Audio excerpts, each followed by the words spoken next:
नमस्कार दोस्तों, हरियाणा जीके की प्रीवियस ईयर एग्जाम सीरीज के अंतर्गत मैं चंद्रहास एक बार फिर से आप सभी का हार्दिक स्वागत करता हूं। प्रीवियस ईयर एग्जाम सीरीज के अंतर्गत जो हमने सीरीज चलाई है, इसके अंदर जो एचएसएससी ने, हरियाणा स्टाफ सिलेक्शन कमीशन ने 2015 से लेकर 2020 तक जितनी भी परीक्षाएं हुई है और उन परीक्षाओं के अंदर एचएसएससी ने जो प्रश्न पूछे थे वो प्रश्न हम यहां पर करवा रहे हैं। और ये प्रश्न इसलिए करवा रहे हैं ताकि जो निकट भविष्य में एग्जाम हो वो आपके लिए ये प्रश्न महत्वपूर्ण सिद्ध हो, आपका सिलेक्शन हो, प्रश्न आपका कोई भी गलत ना हो पाए, इसलिए ये सभी महत्वपूर्ण प्रश्न हम आपको करवा रहे हैं। दूसरा सबसे बड़ा उद्देश्य ये है कि ये जो हम प्रश्न करवा रहे हैं हरियाणा जीके के, ये प्रश्न है, इनसे बाहर जो एग्जाम होंगे उनमें कोई प्रश्न नहीं आएगा, क्योंकि लगभग सभी इंपॉर्टेंट प्रश्न हम यहां पर करवाएंगे। और एक प्रश्न से और प्रश्न कैसे निकलते हैं, एक प्रश्न के अंदर उसका आंसर कैसे छिपा रहता है, एचएसएससी प्रश्न को किस प्रकार पूछता है और अपने आंसर किस प्रकार देना है, ये सभी का जिक्र इस वीडियो के अंदर हम करेंगे। आशा करते हैं कि आपको वीडियो पसंद आई होगी और पसंद आ रही होगी। जो पहले वीडियो करवाई है वो भी आपको पसंद आ रही होगी, और यदि पसंद आती है तो आप वीडियो को साथ के साथ में शेयर करते हुए चलिएगा। चलिए अब आपका ज्यादा वक्त ना लेते हुए आज के प्रैक्टिस सेट की शुरुआत करते हैं।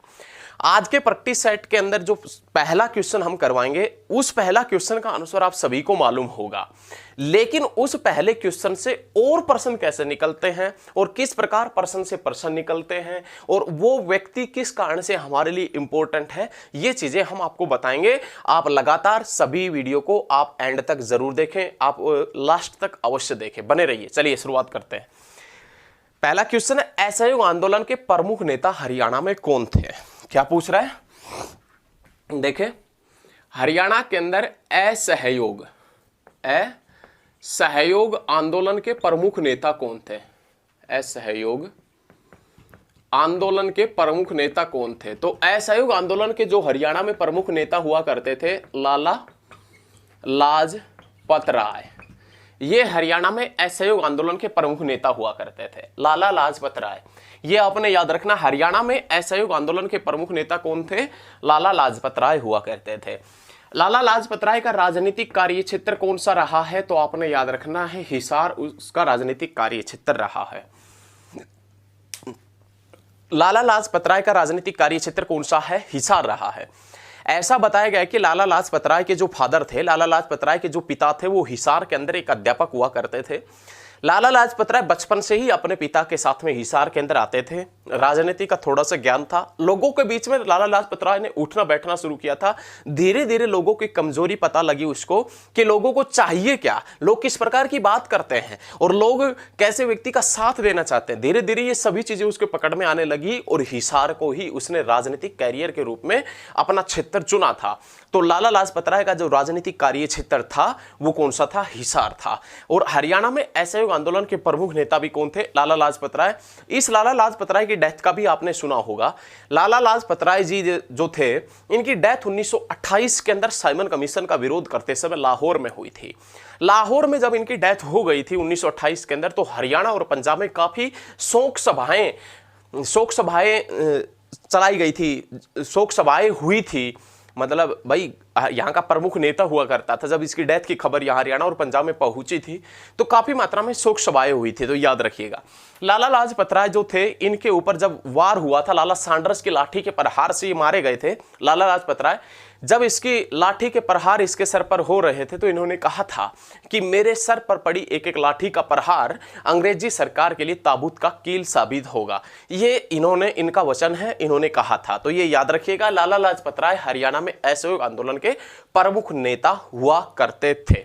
चलिए भैया, समझ में आया? चलिए आगे बढ़ते हैं, आगे चलते हैं। बहुत अच्छे प्रश्न करवाएंगे, किसी प्रकार का आपको कोई दिक्कत नहीं आने देंगे, ध्यान रखना। नेक्स्ट जो प्रश्न है वो ताजेवाला नामक स्थान से हरियाणा की कौन सी नहर निकलती है? ये क्या पूछ रहा है कि हरियाणा के अंदर एक ऐसा स्थान पड़ता है ताजेवाला, और इस ताजेवाला से ये पूछ रहा है कि कौन सी नहर निकलती है। तो ये तो आपके माइंड में कंफर्म हो जाना चाहिए, ये आपके दिमाग में कंफर्म हो जाना चाहिए कि हाँ ताजेवाला से नहर तो कोई जरूर निकलती है, इसलिए एग्जामिनर आपसे पूछ रहा है कि ताजेवाला से कौन सी नहर निकलती है।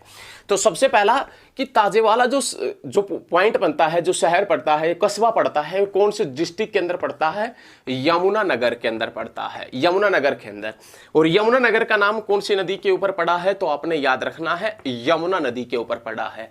और यमुना नदी हरियाणा के कितने जिलों से बहती है, 6 जिलों से बहती है, याद रखिएगा। और जींद के साथ में कितने जिले लगते हैं, 7 जिले लगते हैं। और याद रखिएगा हरियाणा के साथ में हरियाणा के चारों तरफ कितने राज्य सीमा रेखा बनाते हैं, 5 राज्य सीमा रेखा बनाते हैं। दिल्ली के 3 तरफ हरियाणा लगा है, पूर्व दिशा को छोड़कर। पूर्व में कौन सा लगा है, तो याद रखना उत्तर प्रदेश। और दिल्ली के साथ में हरियाणा के कितने डिस्ट्रिक्ट लगे हुए हैं, 4 डिस्ट्रिक्ट लगे हुए हैं। और केएमपी कितने जिलों से गुजरता है, 5 जिलों से गुजरता है। केएमपी 5 जिलों से गुजरता है, दिल्ली के साथ में 4 जिले लगे हुए हैं, हरियाणा के चारों तरफ 5 राज्य लगे हुए हैं, और जींद के साथ में 7 जिले लगे हुए हैं। और यमुना नदी हरियाणा के कितने जिलों से बहती है, तो आपने याद रखना है 6 जिलों से बहती है। यमुना नदी हरियाणा और उत्तर प्रदेश के मध्य कितना किलोमीटर लंबी सीमा रेखा बनाता है, तो आपने याद रखना है 320 किलोमीटर लंबी सीमा रेखा बनाती है। यमुना नदी यमुनानगर से प्रवेश करती है, यमुना नदी के ऊपर यमुनानगर स्थित है, और उसी यमुनानगर के अंदर एक कस्बा पड़ता है जिसका नाम है ताजेवाला। और ये जो ताजेवाला कस्बा पड़ता है ये भी कहां पर, कौन सी नदी के ऊपर पड़ता है, यमुना नदी के ऊपर पड़ता है। एक बार यहां पर यमुना नदी का डायग्राम बना लेते हैं, नहीं एक छोटा सा डायग्राम बना लेते हैं। देखिए यदि आपने नहीं लिखा है ना तो वीडियो को बैक करके लिख लीजिए, यदि साथ के साथ में नहीं लिख पा रहे हैं तो वीडियो को बैक करके लिख लीजिए। देखिए ऐसा मान लेते हैं कि ये तो स्टेट पड़ता है हरियाणा और ये पड़ता है उत्तर प्रदेश। ये हमारे पास में यमुनानगर, ये करनाल, ये पानीपत, ये सोनीपत, ये देश की राजधानी दिल्ली, ये फरीदाबाद, और ये कौन सा, पलवल। यहां से यमुना नदी आती है, यहां से ये यमुना नदी आती है और इस प्रकार से बहती हुई आगे बढ़ती है। यमुना नदी हरियाणा और उत्तर प्रदेश के मध्य बहती है, याद रखना। 320 किलोमीटर लंबी सीमा रेखा बनाती है। यमुनानगर, करनाल, पानीपत, सोनीपत, फरीदाबाद और पलवल, इन 6 डिस्ट्रिक्टों से यमुना नदी हरियाणा के पास से, हरियाणा के साथ में बहती है, 6 जिलों से बहती है, याद रखिएगा। यमुना नदी प्रवेश करती है कलेसर से। यमुना नदी हरियाणा में कहां से प्रवेश करती है, तो कलेसर से। और कलेसर नेशनल पार्क जो कब बना था, 2003 में, लाल जंगली मुर्गे, भौंकने वाले हिरण और चीड़ के वृक्ष सर्वाधिक मात्रा में पाए जाते हैं। कहां पर, कलेसर नेशनल पार्क के अंदर। बहुत अच्छे। लेकिन कलेसर के बाद में जब प्रवेश करती है तो कुछ ही दूरी के ऊपर इसके नाम आता है ताजेवाला कॉम्प्लेक्स। यही ताजेवाला जो पूछ रहा है एग्जामिनर पूछ रहा है। उसके बाद में थोड़ी सी यमुनानगर के अंदर ही पड़ता है ताजेवाला। जब हम कलेसर से आगे की तरफ बढ़ेंगे, लगभग 5 से 6 किलोमीटर आगे की तरफ बढ़ेंगे, तो ताजेवाला कॉम्प्लेक्स पड़ता है। इस ताजेवाला कॉम्प्लेक्स से 2 नहरें निकाली गई है। एक नहर उत्तर प्रदेश के अंदर बहती है और एक नहर बहती है हरियाणा के अंदर बहती है। यमुना नदी यहां पर बह रही है, मान लेते, देखें एक बार समझने की कोशिश करें, बहुत अच्छा पॉइंट है, समझ में आना चाहिए। ये यमुना नदी है, ये हरियाणा है और ये उत्तर प्रदेश है। यमुना नदी के हरियाणा कौन सी दिशा में है, पश्चिमी दिशा में। यमुना नदी के उत्तर प्रदेश कौन सी दिशा में है, पूर्वी दिशा के अंदर। 2 पॉइंट क्लियर है। यमुना नदी के उत्तर प्रदेश पूर्वी दिशा में और यमुना नदी के हरियाणा पश्चिमी दिशा में। लेकिन हरियाणा के, देखिए समझने की कोशिश कीजिए, हरियाणा के पूर्वी दिशा में यमुना नदी और उत्तर प्रदेश के पश्चिमी दिशा में यमुना नदी। 4 पॉइंट आपको यहां पर बैक टू बैक क्लियर होने चाहिए। यमुना नदी के हरियाणा पश्चिमी दिशा में और हरियाणा के यमुना नदी पूर्वी दिशा के अंदर। याद, क्लियर है ना, बहुत अच्छा पॉइंट है। और देखिए यमुना नदी के पूर्वी दिशा में उत्तर प्रदेश और उत्तर प्रदेश के पश्चिमी दिशा के अंदर कौन सी नदी, यमुना नदी। लेकिन यहां से ताजेवाला कॉम्प्लेक्स से 2 नहरें निकाली गई है, एक तो उत्तर प्रदेश में बहती है और एक हरियाणा के अंदर बहती है, याद रखना है। और उत्तर प्रदेश यमुना नदी के पूर्वी दिशा के अंदर है और यमुना नदी के हरियाणा पश्चिमी दिशा के अंदर है। तो जहां से जो ये नहर निकाली गई है ताजेवाला कॉम्प्लेक्स से, एक नहर तो बहती है पश्चिमी दिशा में हरियाणा के अंदर और एक बहती है पूर्वी दिशा के अंदर उत्तर प्रदेश में। तो ताजेवाला कॉम्प्लेक्स से हरियाणा की सबसे पुरानी और सबसे सुप्रसिद्ध नहर, जिसका नाम है पश्चिमी यमुना नहर, ये पश्चिमी यमुना नहर निकाली गई है। और ये पश्चिमी यमुना नहर ताजेवाला से कब निकाली गई थी, 1879 के अंदर। विश्व की प्रथम गौशाला, विश्व की प्रथम गौशाला महर्षि दयानंद सरस्वती के प्रयासों से रेवाड़ी के अंदर ही खोली गई थी। विश्व की जो प्रथम गौशाला है महर्षि दयानंद सरस्वती के प्रयासों से रेवाड़ी में ही खोली गई थी। और ये गौशाला भी कब बनी थी? 1879 के अंदर। मेरे प्यारे भैया समझने की कोशिश कीजिए, 1879 के अंदर विश्व की प्रथम गौशाला बनी थी। और कहां पर बनी थी? रेवाड़ी के अंदर बनी थी, याद रखना है। लेकिन इस 1879 के अंदर 1879 के अंदर हम 100 साल जोड़ दें, 1979 बना दें, 1979 बना दें, तो भाई साहब 2 अगस्त 1979 को बाबा फरीद के नाम पर या शेख फरीद के नाम पर जो शहर बसाया गया था वो बना था। याद रखिएगा, 1879 के अंदर विश्व की प्रथम गौशाला रेवाड़ी में बनी थी। लेकिन 100 साल जोड़ दे, 1979 2 अगस्त 1979 को बाबा फरीद या शेख फरीद के नाम पर जो शहर बसाया गया था वो बना था। कौन सा? फरीदाबाद। फरीदाबाद 2 अगस्त 1979 को बना था। क्षेत्रफल के अकॉर्डिंग हरियाणा का सबसे छोटा डिस्ट्रिक्ट है फरीदाबाद। जनसंख्या के अकॉर्डिंग हरियाणा का सबसे बड़ा डिस्ट्रिक्ट है फरीदाबाद। सबसे ज्यादा पुरुष और सबसे ज्यादा महिलाएं हैं फरीदाबाद के अंदर। हरियाणा का सबसे बड़ा उद्योग सिटी है कौन सा? फरीदाबाद। हरियाणा का सबसे बड़ा उद्योग शहर है कौन सा? फरीदाबाद। हरियाणा का सबसे बड़ा शहर है फरीदाबाद। और हरियाणा का दूसरा बड़ा शहर है कौन सा? गुरुग्राम। तो ये याद रखिएगा, 1879 के अंदर महर्षि दयानंद सरस्वती के प्रयासों से रेवाड़ी के अंदर गौशाला खोली गई थी। लेकिन इसी 1879 में ताजेवाला कॉम्प्लेक्स से हरियाणा की सुप्रसिद्ध नहर पश्चिम यमुना नहर निकाली गई थी। तो एग्जामिनर जो क्वेश्चन पूछ रहा है वो क्वेश्चन एक बार फिर से रिपीट कर देते हैं। क्वेश्चन आपसे क्या पूछ रहा है? क्वेश्चन ये पूछ रहा है ताजेवाला नामक स्थान से हरियाणा की कौन सी नहर निकाली गई है? तो ताजेवाला से पश्चिमी यमुना नहर। कौन सी नहर? पश्चिमी यमुना नहर। कब निकाली गई थी? 1879 के अंदर निकाली गई थी। सभी प्रश्न समझ में आ रहे हैं ना? क्लियर है ना? यदि आपको सभी प्रश्न क्लियर हो रहे हैं तो आप कमेंट में लिखें कि ऐसे ही चलते रहें कि या कुछ बदलाव करना है। कमेंट में अवश्य लिखें, कमेंट करके बताएं कि आपको कैसा लग रहा है। वीडियो को साथ के साथ में शेयर करते रहें, वीडियो को साथ के साथ में ज्यादा से ज्यादा शेयर करें। चलिए नेक्स्ट क्वेश्चन, नेक्स्ट प्रश्न की तरफ बढ़ते हैं। महाराज अग्रसेन का संबंध किस नगर से है? महाराज अग्रसेन का संबंध किस नगर से है आपको पता होगा, लेकिन आपको जो पता है उससे हटकर हम कुछ बताने वाले हैं। आपको पता होगा, नो डाउट, हमें कोई डाउट नहीं है, लेकिन आपको जो पता है उससे हटकर किस प्रकार क्वेश्चन निकलेगा वो देखें। ये क्या पूछ रहा है आपसे कि महाराज अग्रसेन, महाराज अग्रसेन, महाराज अग्रसेन का संबंध कहां से है? तो आपने याद रखना है अग्रोहा से। अग्रसेन, अग्रोहा। महाराज अग्रसेन का जो संबंध है वो कहां से? अग्रोहा। और अग्रोहा जो धाम है वो कहां पर पड़ता है? हिसार के अंदर। महाराज अग्रसेन का संबंध है अग्रोहा से, नो डाउट, और हिसार के अंदर पड़ता है अग्रोहा।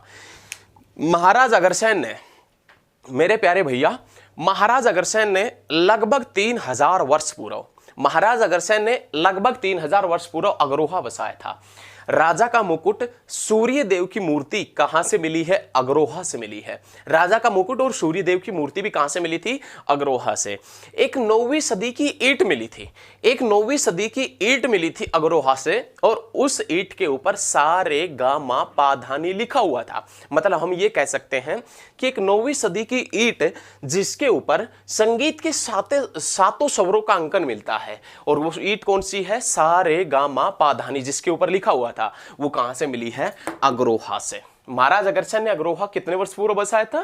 3000 वर्ष पूर्व बसाया था। महाराज अग्रसेन की याद में बसाया गया जो कस्बा है, वो शहर है कौन सा है? अग्रोहा। लेकिन इसी अग्रोहा के अंदर हरियाणा सरकार ने एक मेडिकल कॉलेज बनाया था। हरियाणा सरकार ने अग्रोहा के अंदर एक मेडिकल कॉलेज बनाया था, और उस मेडिकल कॉलेज का नाम भी महाराज अग्रसेन के नाम पर ही रखा गया था। Maharaj Agrasen medical college, Maharaj Agrasen medical college कब बना था? 1994 के अंदर बना था। कब बना था? 1994 के अंदर महाराज अग्रसेन मेडिकल कॉलेज बना था। और 1994 के अंदर ही पानीपत के अंदर आध्यात्मिक संग्रहालय बना है। देखिए एक प्रश्न किस प्रकार प्रश्न निकलते हैं। महाराज अग्रसेन मेडिकल कॉलेज कहां पर पड़ता? अग्रोहा। कब बना था? 1994 के अंदर बना था। हालांकि विष्णु मंदिर जो सम्राट अशोक के शासनकाल के दौरान बना था, विष्णु मंदिर जो सम्राट अशोक के शासनकाल के दौरान बना था, वो भी कहां पर पड़ता है? अग्रोहा के अंदर। महाराज अग्रसेन मेडिकल कॉलेज बना अग्रोहा 1994 के अंदर। और हरियाणा में पंचायती राज अधिनियम पारित हुआ 22 अप्रैल 1994 के अंदर। और पानीपत के अंदर आध्यात्मिक संग्रहालय बना था 1994 के अंदर। तो भैया ये सभी पॉइंट क्लियर होने चाहिए आपके। देखें महाराज अग्रसेन मेडिकल कॉलेज 1994, पानीपत के अंदर आध्यात्मिक संग्रहालय 1994। और याद रखना, हरियाणा पंचायती राज अधिनियम कब पारित हुआ था? 1994। आग लगा देंगे, आग लग जाएगी आपके बदन के अंदर, आपको ये लगेगा कि हम भी हरियाणा के अंदर लग सकते हैं। तो हम ये पूरे दावे के साथ में कहते हैं कि यदि आप हकीकत में बहुत ज्यादा मेहनत करते हैं और हमारे साथ में जुड़ते हैं तो सफलता आपको आपके कदम अवश्य ही चूमेगी। आपको ये लगता होगा कि हम हरियाणा के अंदर नौकरी लग सकते हैं, तो आपको ये लगता है ना, तो हम आपको अवश्य ही नौकरी लगा कर दिखाएंगे।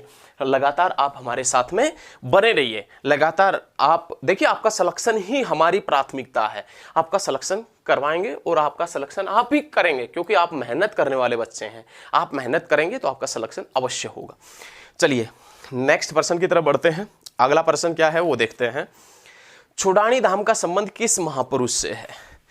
तो सबसे पहला जो प्रश्न बनता है वो क्वेश्चन बनता है कि छुड़ानी धाम है ये कहां पर पड़ता है? छुड़ानी जो गांव पड़ता है वो कहां पर पड़ता है, और उस गांव के कारण ही इसे छुड़ानी धाम के नाम से जाना जाता है। देखें एक बार, ये आपसे पूछ रहा है कि जो छुड़ानी धाम है, छुड़ानी धाम का संबंध किस महापुरुष से है? तो याद रखिएगा, संत गरीबदास से। छुड़ानी धाम का जो संबंध है वो किस से है? संत गरीबदास से छुड़ानी धाम का संबंध है। क्लियर है? ये क्वेश्चन एक वन लाइनर क्वेश्चन है और इस क्वेश्चन को आप याद रखिएगा। छुड़ानी धाम का संबंध किससे है? संत गरीबदास से है। नेक्स्ट पर्सन जो पूछेंगे वो पर्सन आपको पता होगा, लेकिन उस पर्सन से और पर्सन कैसे निकलते हैं, इसलिए हम वो पर्सन पूछ रहे हैं। ये पर्सन जो पूछेंगे ये आपको पता होगा, लेकिन इस पर्सन से और पर्सन कैसे निकलते हैं, इसलिए हम ये पर्सन आपसे पूछ रहे हैं। हरियाणा का पहला सैनिक स्कूल कहां पर खोला गया था? देखें, हरियाणा का जो पहला सैनिक स्कूल है, हरियाणा का पहला सैनिक स्कूल, हरियाणा का जो फर्स्ट सैनिक स्कूल है, ये कहां पर खोला गया था? तो आपने याद रखना है कुंजपुरा के अंदर। कुंजपुरा, और कुंजपुरा कहां पर पड़ता है? तो आपने याद रखना करनाल के अंदर। हरियाणा का पहला सैनिक स्कूल खुला था कुंजपुरा करनाल में। और ये सैनिक स्कूल कब खुला था? तो याद रखिएगा 1961 के अंदर, 1961 के अंदर कुंजपुरा करनाल में। कल्पना चावला का जन्म भी कब हुआ था? 1961 के अंदर। और अर्जुन पुरस्कार की शुरुआत भी कब हुई थी? 1961 के अंदर। और विश्व का प्रथम यात्री जो अंतरिक्ष में गया था, यूरी गागरिन, कब गया था? 1961 के अंदर। बहुत अच्छे। विश्व का प्रथम यात्री जो अंतरिक्ष में गया था, यूरी गागरिन, 1961 में। कल्पना चावला का जन्म कब हुआ? 1961 में। अर्जुन पुरस्कार की शुरुआत कब हुई? 1961 में। और हरियाणा के अंदर पहला सैनिक स्कूल कब खुला? 1961 के अंदर। लेकिन हरियाणा के अंदर सेकंड जो दूसरा सैनिक स्कूल है वो कहां पर खुला था? रेवाड़ी के अंदर। और रेवाड़ी के अंदर कब खुला था? 2008 के अंदर। कब खुला था? 2008 के अंदर। Panchkula IT park, Panchkula IT park कब बना था? 2008 के अंदर। और हरियाणा शतरंज संघ का गठन भी कब हुआ था? 2008 के अंदर। हरियाणा शतरंज संघ का गठन भी 2008 में हुआ था। हरियाणा शतरंज संघ का गठन 2008 में हुआ था। और याद रख रहे हैं, पंचकुला आईटी पार्क 2008 के अंदर बना था। और रेवाड़ी के अंदर सैनिक स्कूल प्रस्तावित करने की घोषणा कब हुई थी? 2008 के अंदर। उसके बाद में हरियाणा का तीसरा सैनिक स्कूल कहां पर प्रस्तावित है? तो मातनहेल के अंदर। और मातनहेल कहां पर पड़ता है? तो आपने याद रखना है झज्जर के अंदर। हरियाणा का तीसरा सैनिक स्कूल कहां पर प्रस्तावित है? मातनहेल, झज्जर में। लेकिन चौथा सैनिक स्कूल कहां पर प्रस्तावित है? पंचकुला के अंदर। और हरियाणा में एकमात्र महिलाओं के लिए सैनिक स्कूल कहां पर प्रस्तावित है? तो हरियाणा में एकमात्र महिलाओं के लिए सैनिक स्कूल प्रस्तावित है खुडाना के अंदर। खुडाना, और खुडाना कहां पर पड़ता है? महेंद्रगढ़ के अंदर। हरियाणा में एकमात्र महिलाओं के लिए सैनिक स्कूल कहां पर प्रस्तावित है? खुडाना में। और खुडाना कहां पर पड़ता है? महेंद्रगढ़ के अंदर पड़ता है। चौधरी चरण सिंह हरियाणा कृषि विश्वविद्यालय कहां पर स्थित है? देखिए, यदि चौधरी चरण सिंह कृषि विश्वविद्यालय के पॉइंट की बात करें तो ये प्रश्न आप सभी को आता होगा, ये प्रश्न आप सभी को आता होगा। हमारा उद्देश्य भी ये नहीं है, हमारा उद्देश्य भी ये नहीं है कि हम आपको चौधरी चरण सिंह कृषि यूनिवर्सिटी के बारे में बताएं, इसके बारे का बताने का कोई उद्देश्य नहीं है। लेकिन चौधरी चरण सिंह यूनिवर्सिटी कब बनी थी और उस साल से और क्या क्या क्वेश्चन निकलते हैं, और चौधरी चरण सिंह यूनिवर्सिटी का महत्वपूर्ण प्रश्न जो आपने नहीं पढ़े हैं उसके अलावा और क्या है, वो बताने का हमारा मेन उद्देश्य है। तो आइए देखते हैं। आपसे पूछ रहा है ये जो चौधरी चरण सिंह यूनिवर्सिटी है, चौधरी चरण सिंह जो कृषि विश्वविद्यालय है, चौधरी चरण सिंह कृषि विश्वविद्यालय, कृषि विश्वविद्यालय। और ये चौधरी चरण सिंह जो कृषि विश्वविद्यालय है ये कब बना था, तो आपने याद रखना 1970 के अंदर। और ये कहां पर पड़ता है, हिसार के अंदर। और हिसार जिसका पुराना नाम क्या है, इसुयार। और हिसार किसने बसाया था, फिरोज शाह तुगलक ने। कौन सी शताब्दी में बसाया था, 14वीं शताब्दी के अंदर। बहुत जहर तरीके से पढ़ना आपने कि चौधरी चरण सिंह विश्वविद्यालय 1970 के अंदर बना था। और 1970 में कहां पर बना था, हिसार के अंदर। और हिसार का पुराना नाम क्या है, इसुयार। और हिसार किसने बसाया था, फिरोज शाह तुगलक ने। और भारत में नहरों के निर्माण के लिए प्रसिद्ध जो महान व्यक्तित्व है उसका नाम आता है फिरोज शाह तुगलक का नाम आता है। उत्तर भारत की स्टील सिटी के नाम से और हरियाणा की मैग्नेट सिटी के नाम से, उत्तर भारत की स्टील सिटी या मैग्नेट सिटी के नाम से किसे जानते हैं, हिसार को। लेकिन आपसे भारत की स्टील सिटी पूछ ले, भारत की स्टील सिटी आपसे एग्जामिनर पूछ ले, तो भारत की स्टील सिटी में नाम आएगा किसका, जमशेदपुर। और वो जमशेदपुर जो कौन सी नदी के ऊपर स्थित है, सवर्ण रेखा नदी के ऊपर स्थित है, जो झारखंड के अंदर पड़ता है। और झारखंड की राजधानी क्या है, रांची है। याद रखना है, भारत की स्टील सिटी के नाम से, भारत की स्टील सिटी के नाम से किसे जानते हैं, तो जमशेदपुर को जानते हैं। लेकिन उत्तर भारत की स्टील सिटी और हरियाणा की मैग्नेट सिटी के नाम से किसे जाना जाता है, तो आप बताएंगे हिसार को जाना जाता है। बहुत अच्छा क्वेश्चन है, अपने क्वेश्चन के ऊपर चलते हैं। चौधरी चरण सिंह कृषि यूनिवर्सिटी 1970 के अंदर बनी थी, बहुत बढ़िया। चौधरी चरण सिंह कृषि विश्वविद्यालय के अंदर सबसे पहले किस चीज के ऊपर शोध किया गया था, तो आपने याद रखना है धान के ऊपर। और धान का कटोरा और हरियाणा का पेरिस और सीएम सिटी और शिव सिटी के नाम से किसे जानते हैं, करनाल को जानते हैं। चौधरी चरण सिंह यूनिवर्सिटी के ऊपर धान के ऊपर शोध कब किया गया था, 1970 के अंदर। और धान, यदि बात करें चावल का कटोरा किसे कहते हैं, तो आपने याद रखना है करनाल को। और ये भी याद रखना है शिव सिटी, सीएम सिटी। और हरियाणा का पेरिस किसे कहते हैं, करनाल को। हरियाणा का सबसे पहला शहर जो सुव्यवस्थित तरीके से बसाया गया था, कौन सा शहर है, करनाल शहर है, याद रखना है। उसके बाद में चौधरी चरण सिंह कृषि विश्वविद्यालय का क्षेत्रीय कार्यालय कहां पर स्थित है। यदि आपसे पूछ ले चौधरी चरण सिंह कृषि यूनिवर्सिटी है, इसका क्षेत्रीय कार्यालय कहां पर स्थित है, तो आप बताएंगे बावल के अंदर। और बावल कहां पर पड़ता है, रेवाड़ी के अंदर। और रेवाड़ी का नाम किसके नाम पर पड़ा, रेवती। और रेवती किसकी पत्नी थी, बलराम की। और बलराम किसके भाई थे, श्री कृष्ण के। और श्री कृष्ण बलराम को क्या कहता था, दाऊजी। और दाऊजी का मंदिर कहां पर पड़ता है, बंसारी पलवल में। और कॉटन सिटी के नाम से किसे जानते हैं, पलवल को। और पलवल का पुराना क्या नाम है, अपलवा नाम है। वीडियो को साथ के साथ में शेयर करते रहे, बस एक काम कर दीजिए, आप वीडियो को साथ के साथ में शेयर कर दीजिए। आप दिल और दिमाग थाम के बैठे रहिए, हम बताएंगे आपको किस प्रकार से चलना है, किस प्रकार से क्या पढ़ना है, उसके अकॉर्डिंग आप चले, सफलता आपको अवश्य मिलेगी। ये देखिए, हम बताएंगे ना, वो पथ जिसके ऊपर आप चलेंगे वो सारा मेहनत भरा पथ होगा। ऐसा नहीं है कि बात बातों में आपसे कह दिया कि ये कर देंगे वो कर देंगे, ऐसा कुछ भी नहीं है। मेहनत करेंगे और मेहनत आपसे करवाएंगे। आपका सिलेक्शन ही हमारी प्राथमिकता है, ध्यान रखना। वीडियो को साथ के साथ में शेयर करते रहिए। देखिए, चौधरी चरण सिंह यूनिवर्सिटी का जो क्षेत्रीय कार्यालय है वो कहां पर स्थित है, बावल में। बावल कहां पर पड़ता है, रेवाड़ी के अंदर। रेवाड़ी की जो एससी रिजर्व सीट है, रेवाड़ी की जो एससी रिजर्व सीट है उसका नाम है बावल, ये याद रखना आपने। उसके बाद में ये तो था चौधरी चरण सिंह यूनिवर्सिटी के बारे में कुछ महत्वपूर्ण 1-2 पॉइंट थे। उसके बाद में चौधरी चरण सिंह जो यूनिवर्सिटी है वो कब बनी थी, 1970 के अंदर।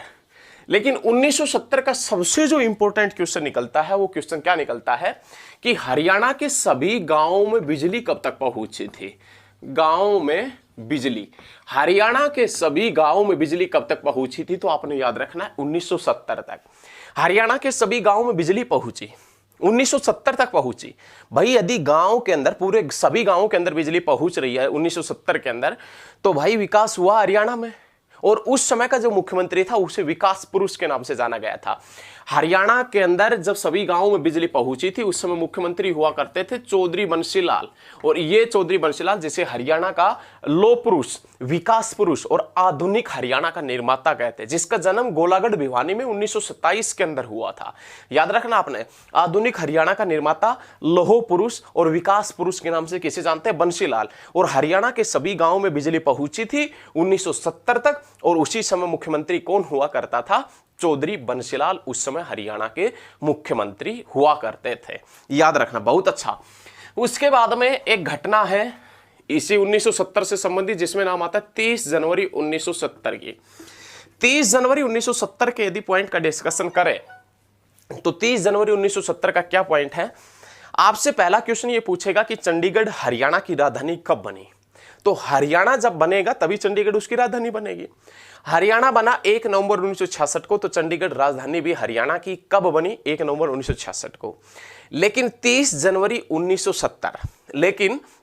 जनवरी 1970 को चंडीगढ़ हाई कोर्ट ने फैसला सुनाया कि जो चंडीगढ़ है इसके ऊपर संपूर्ण अधिकार किसका होगा? पंजाब का।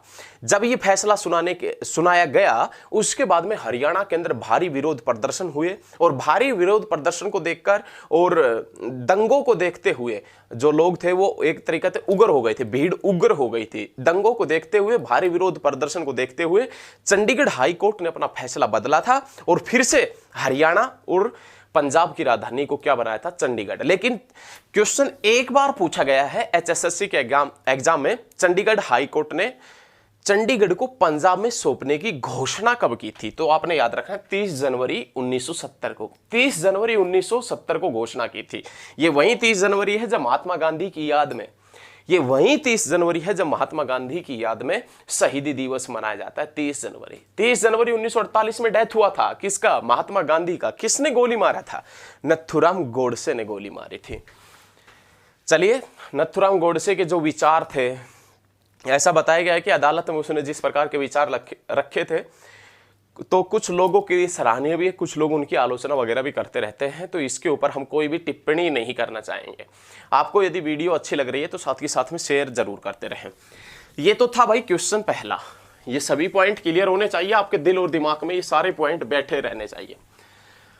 बहुत बेहतरीन तरीके से पढ़ेंगे, कोई भी प्रश्न आपका नहीं छोड़ेंगे जो एग्जाम की दृष्टि से बहुत ज्यादा इंपॉर्टेंट हो। लगातार आप हमारे साथ में बने रहिए, बस हरियाणा जीके में बेहतरीन प्रयास कर पाएंगे आप। नेक्स्ट पॉइंट है सीता माई मंदिर कहां पर स्थित है? तो याद रखिएगा सीता माई मंदिर है, ये कहां पर पड़ता है? करनाल के अंदर पड़ता है सीता माई मंदिर। यदि पूछे आपसे सीता माई मंदिर, ये एग्जाम में पूछा गया है, सीता माई मंदिर है ये कहां पर पड़ता है? तो याद रखिएगा CM सिटी करनाल के अंदर पड़ता है।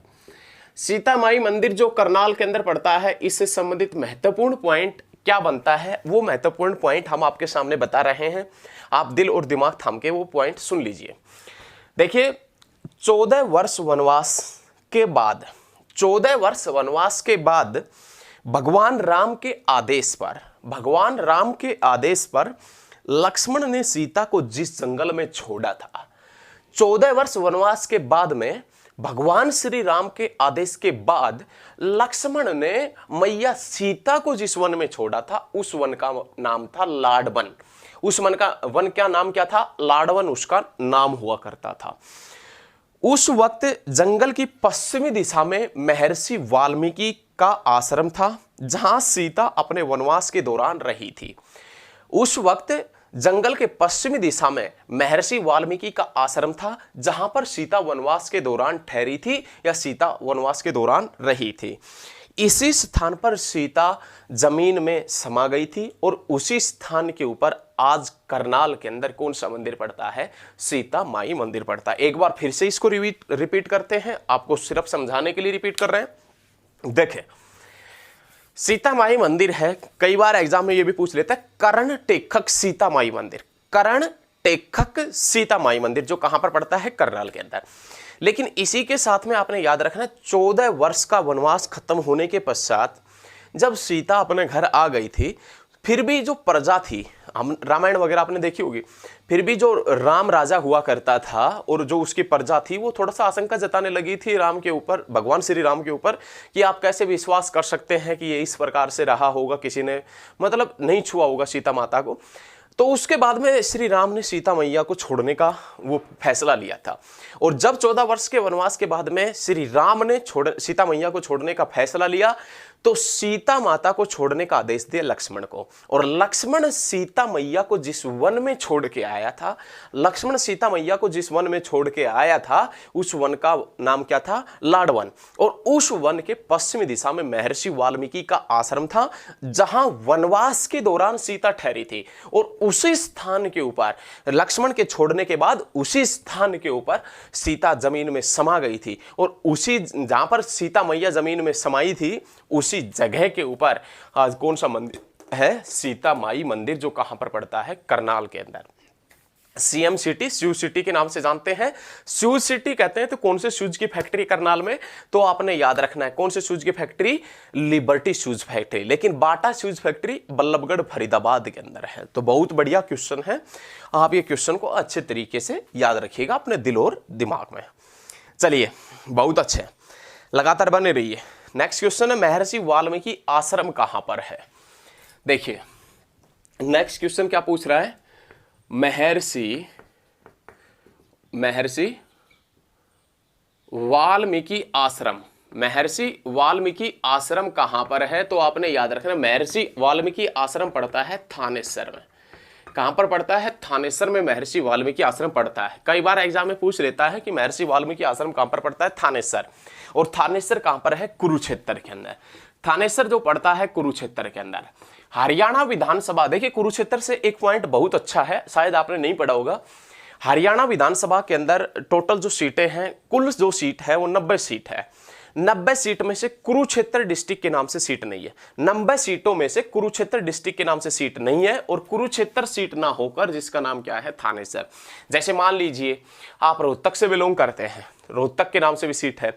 आप हिसार से बिलोंग करते हैं तो हिसार के नाम से भी सीट है। आप झज्जर से बिलोंग करते हैं तो झज्जर के नाम से भी सीट है। आप अंबाला से बिलोंग करते हैं तो अंबाला के नाम से भी सीट है। आप रेवाड़ी से बिलोंग करते हैं तो रेवाड़ी के नाम पर भी सीट है। लेकिन यदि आप कुरुक्षेत्र के नाम से सीट देखेंगे 90 विधानसभा की लिस्ट में, तो कुरुक्षेत्र के नाम से आपको कोई भी विधानसभा की सीट नहीं मिलेगी। कुरुक्षेत्र विधानसभा की सीट ना होकर विधानसभा की सीट क्या है, थानेसर। गुलजारी लाल नंदा संग्रहालय कहां पर पड़ता है, थानेसर में। राजा कर्ण का टीला और राजा हर्ष का टीला कहां पर पड़ता है, थानेसर में। महर्षि वाल्मीकि आश्रम कहां पर है, थानेसर के अंदर। बुद्ध की प्रतिमा, महात्मा बुद्ध की प्रतिमा कहां से मिली थी, थानेसर से। और शेख चिल्ली का मकबरा, शेख चिल्ली का मकबरा जिसे हरियाणा का ताजमहल कहते हैं, शेख चिल्ली का मकबरा जिसे हरियाणा का ताजमहल कहते हैं, वो शेख चिल्ली का मकबरा भी कहां पर पड़ता है, थानेसर के अंदर ही पड़ता है।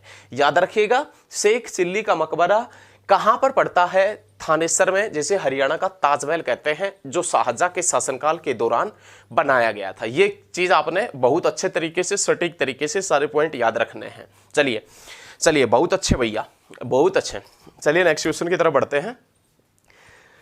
नेक्स्ट क्वेश्चन है ककरोई सूक्ष्म जल विद्युत परियोजना कहां पर स्थित है। देखें ये, देखिए हमारा उद्देश्य ये क्वेश्चन बताने को नहीं है, ये क्वेश्चन आपको पता होगा। ककरोई सूक्ष्म जल विद्युत परियोजना कहां पर स्थित है, यह क्वेश्चन आपको 100% पता होगा। लेकिन इस क्वेश्चन से और क्वेश्चंस प्रश्न और कैसे निकल रहे हैं वो हम आपको बताएंगे।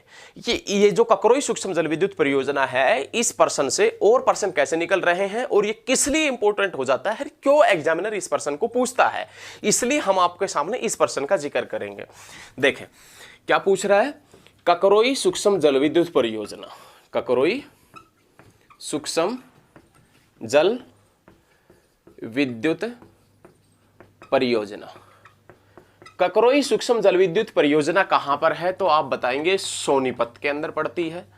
कहां पर पड़ती है, सोनीपत के अंदर पड़ती है। ककरोई सूक्ष्म जल विद्युत परियोजना सोनीपत के अंदर बनी कब थी, तो आपने याद रखना है 1999 के अंदर। कब बनी थी, 1999 के अंदर। ये वही साल 1999 है जब हिसार दूरदर्शन केंद्र बना था। हिसार दूरदर्शन केंद्र बना था, हरियाणा का सबसे नया, हिसार दूरदर्शन नहीं भाई, आकाशवाणी। हिसार दूरदर्शन 1 नवंबर 2002 के अंदर बना, हिसार आकाशवाणी केंद्र बना था 1999 के अंदर। हरियाणा का सबसे नया आकाशवाणी केंद्र है हिसार, और हरियाणा का सबसे बाद में बना आकाशवाणी केंद्र है कौन सा, हिसार, जो 1999 के अंदर बना था।